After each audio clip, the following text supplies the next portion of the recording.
আজকে খুব সকাল সকাল উঠে পড়েছি। তারপর একটা জায়গায় যাব বলে, কোথায় যাচ্ছি একটু পরে জানাচ্ছি। আমি আর হাজব্যান্ড যাব, আর আমাদের দোপায়াতেই যাব।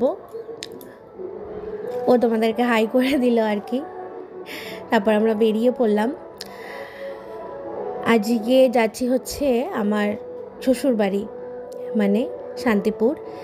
তো আমরা যখনই আর কি এই পুজোর টাইমটায় আমরা চেষ্টা করি শান্তিপুর যাওয়ার, কারণ ওখানে আমার শ্বশুরমশাই, দেওর আর যা থাকে। আর এই টাইমটা ছাড়া আমরা ছুটি সেরকম পাই না, তো ওই জন্য আর কি এই টাইমটায় যাওয়া।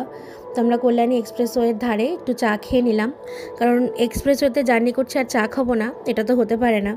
সেদিন ছিল ভীষণ গরম, মাথার ওপরে সূর্যি মামাকে নিয়ে জার্নি করছিলাম। আকাশটা যতই সুন্দর দেখতে লাগুক, গরম ছিল কিন্তু খুব। তারপর দেখে নিলাম একটা ফাঁকা প্যান্ডেল। আমি জানি না এখানে হয়তো পুজো হওয়ার কথা ছিল, এখন হয়তো আর হচ্ছে না। আর এখন কোথা দিয়ে পাস করছি বলো তো? আমার সব থেকে প্রিয় জায়গা নৈহাটি, মানে আমার বড় মার স্থান। তারপর এই রাস্তাটা দিয়ে আমি যখনই যাই তখনই ভীষণ ভালো লাগে, চারিদিকটা এত সবুজ।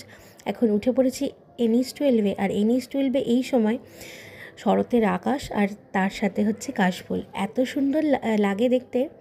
তারপর দাঁড়িয়ে পড়েছিলাম একটা ধাবাতে ব্রেকফাস্ট করার জন্য। হাইওয়েতে জার্নি করছি আর ব্রেকফাস্ট করব না, তাও আবার ধাবাতে, এটা তো হতে পারে না। তো আমরা ব্রেকফাস্ট করতে চলে এসেছিলাম। খাবার ভেতরটা ভীষণই সুন্দর করে ডেকোরেশন করা ছিল। আর আমরা নিয়েছিলাম ছোলার ডাল আর লুচি, একদম বাঙালিদের ইমোশন যাকে বলে। আর টেস্টও কিন্তু ছিল খুব ভালো।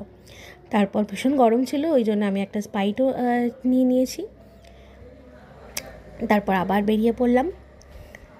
এখন একটা জায়গায় একটু দাঁড়িয়েছি, যেখানে দাঁড়ালাম সেখানে দেখছি মায়ের মন্দির, মানে কালী মায়ের মন্দির আর কি। তাই আমিও দর্শন করলাম, তোমাদেরকেও একটু দেখিয়ে দিলাম। শান্তিপুরের ভেতরে এখন ঢুকে পড়েছি। আর ঢোকা মাত্রই কার সাথে দেখা হয়ে গেছে জানো? মায়ের সাথে। মাও বাড়ি ফিরছে আর আমরাও বাড়ি ফিরছি।